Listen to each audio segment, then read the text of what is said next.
Okay, so let's simply continue where we left off in the last chapter.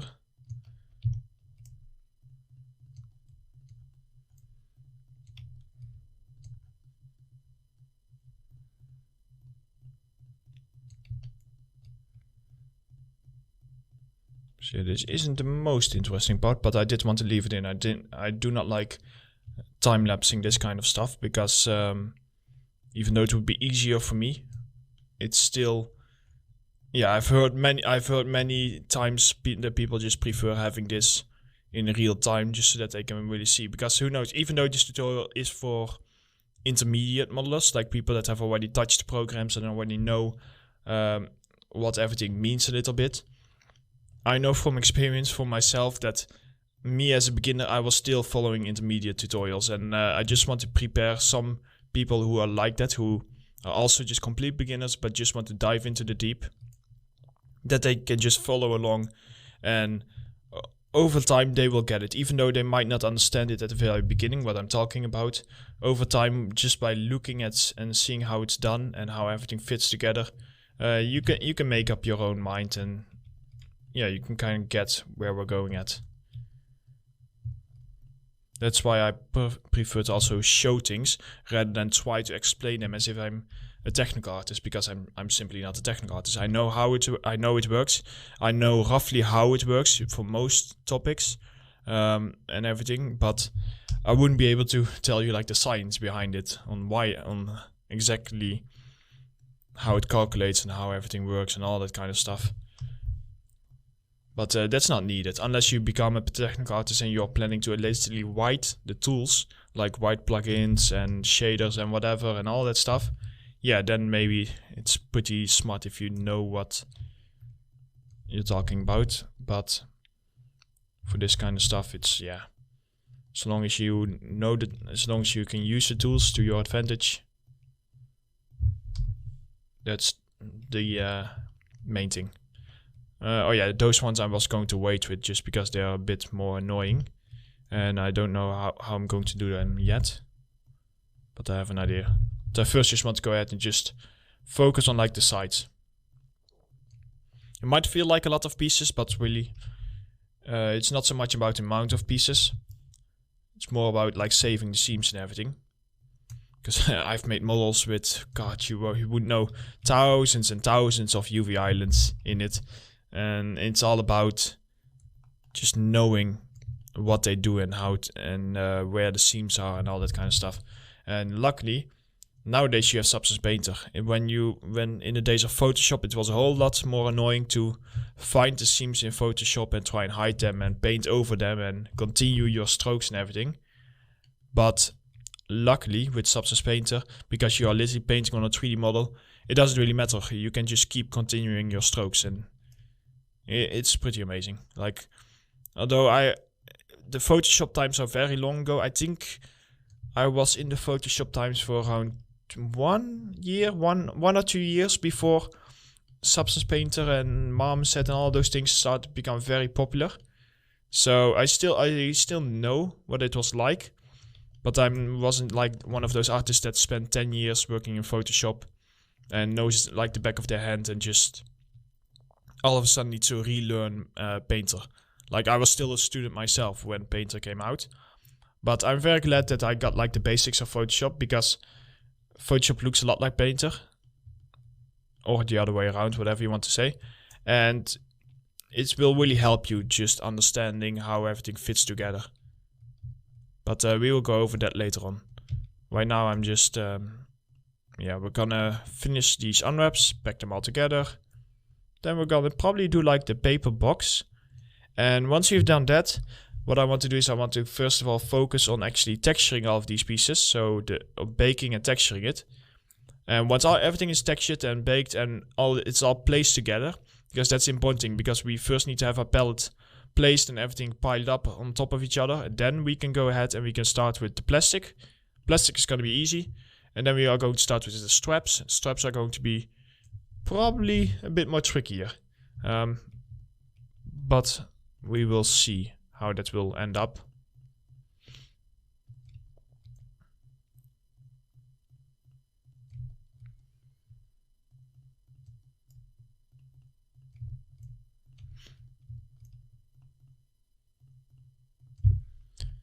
Okay, I think we're getting close to the end here. It does feel like it just keeps going and going. I don't know, I never unwrap using mirror. Although it might be very possible that if you unwrap using the mirror, it will just copy your unwrap to all the other pieces and just flips them. But in my case, I have bad experiences with it. So I just like to do this unwrap by hand and have full control over everything I'm doing.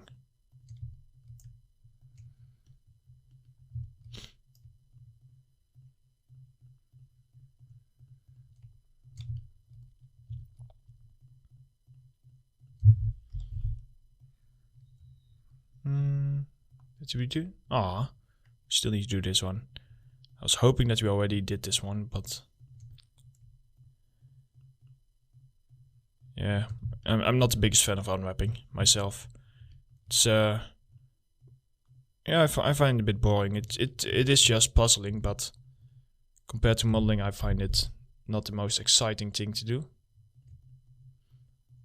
Which, as you can see, because it's just selecting stuff, it's not really doing anything, and it's time consuming. And you know that's true because I'm just talking gibberish to you for the past 30 minutes already. So, but yeah, I think we're almost there. We just need to do this one. You unwrap. And I think we have already done this side, right? Really? Am I that slow? Okay, we've done that side, so almost. There are more pieces in here than I expected.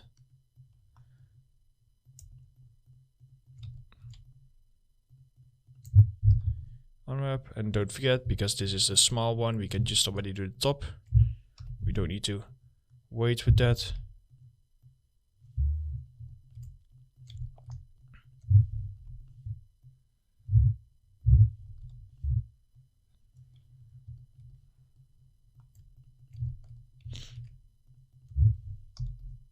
Oh, hey, we've already done this one. Good. Okay, let's see what is left. Those top pieces that's what we are going to do next. And I have a good idea of that. And once that is done, these pieces, all we need to do is we kind of like need to split them up. So for this piece, let's select this Shift-G coplanar. And I think in this specific case, it might actually be quicker for us to just deselect those pieces. So now that we have one piece over here, and I don't know, do we want to also have, yeah, I think we want to have the top. Actually, what we can do is click, Alt Shift, double click. Of course. I should have expected that it just twice loop you around all the way. So let's not do that in the next one, because here I don't like the deselecting that you need to do. So double check, you unwrap, and let's see. Yeah, that holds up. That holds up. So I'm gonna do that. Click Shift-G coplanar. Deselect all this stuff. And then for this one, I'm just gonna go ahead and do it by hand. And of course, the reason that it loops around is because now we have actually connected everything to the top. So I'm gonna select this one because it needs to be on a piece anyway. So we can just as well here add those to these pieces. So you unwrap, double check that didn't cause any problems, which it didn't. And now basically for these pieces, what you want to do is we are going to create like a little loop around here. And that should unfold nicely like that. Kind of looks like a handle. Click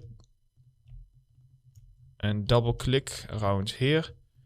Why did it stop? There might be like a double vertex there if it stopped. So, but anyway, in our case, we can just select all of it and just go ahead and deselect this, because right now it's going to be a lot more trickier for us to do a mark seam, because of course when you do it this way, you are not actually having seams, you are just kind of like breaking up pieces, which technically in the texture it works the same, but it could definitely cause some problems when you then all of a sudden start marking seams again, because then it can get confused. So I'm just scaling this down. Gonna go to edge select, UV, weld and align, no, stitch, sorry, I mean stitch, enter. And select these two pieces.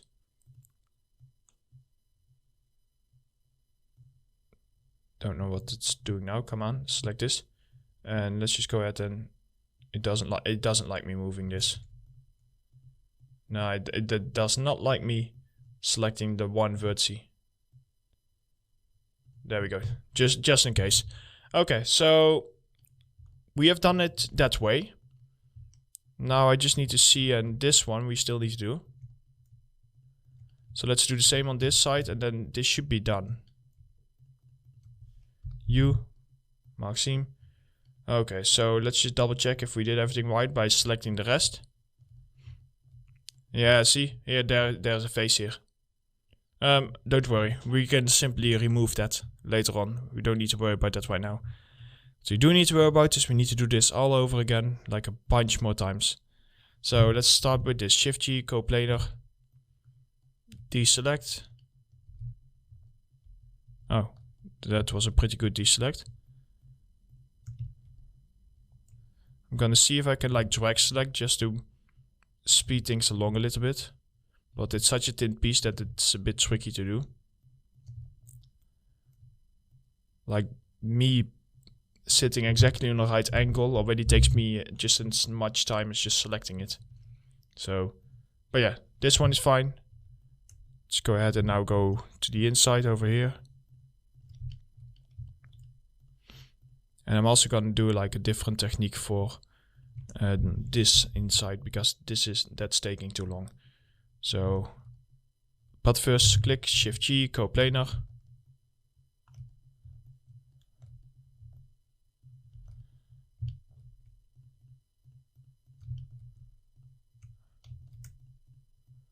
And don't forget to do that one.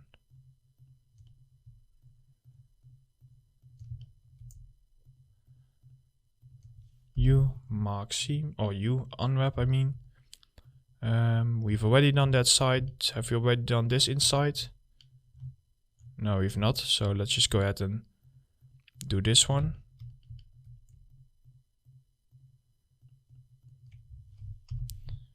Unwrap. Let's move this over here. And now all that's left is this one, which I'm just going to click Alt Shift, double click. And yeah, then over here, let's just select these sides. And I'm just going to leave that one, U, unwrap. And this one I'm just going to U and unwrap. And I'm just going to leave it here. It's way bigger now than the rest, but don't worry, because once we start auto scaling it, that should become correct again. Shift G, coplanar, let's just move on to the next one, just to speed things along. Like that small tiny bit of seam, it's just not worth my time to scale it down, weld it and all that kind of stuff. It's just not worth it, so it's quicker for me to just leave it as one piece. Select this, unwrap, move it down, click this, Shift G, coplanar, Alt X, deselect the rest.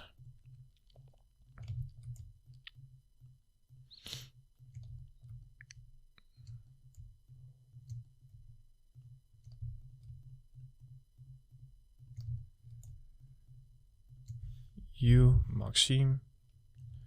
Let's move it.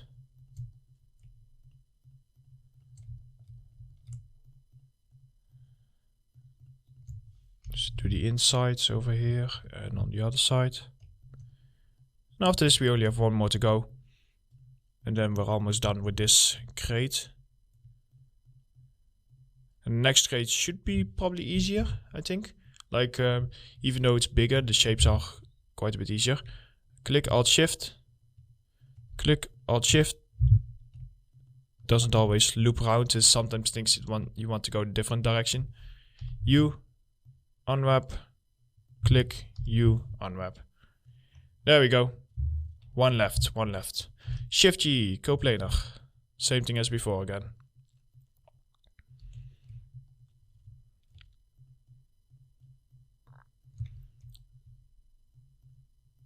I'm trying to go as fast as I can.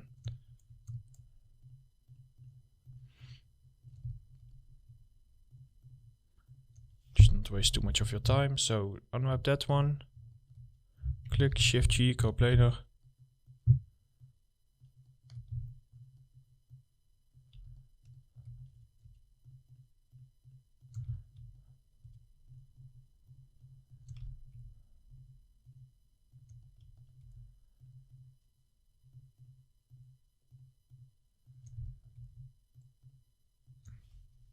U, unwrap. There we go. Almost there.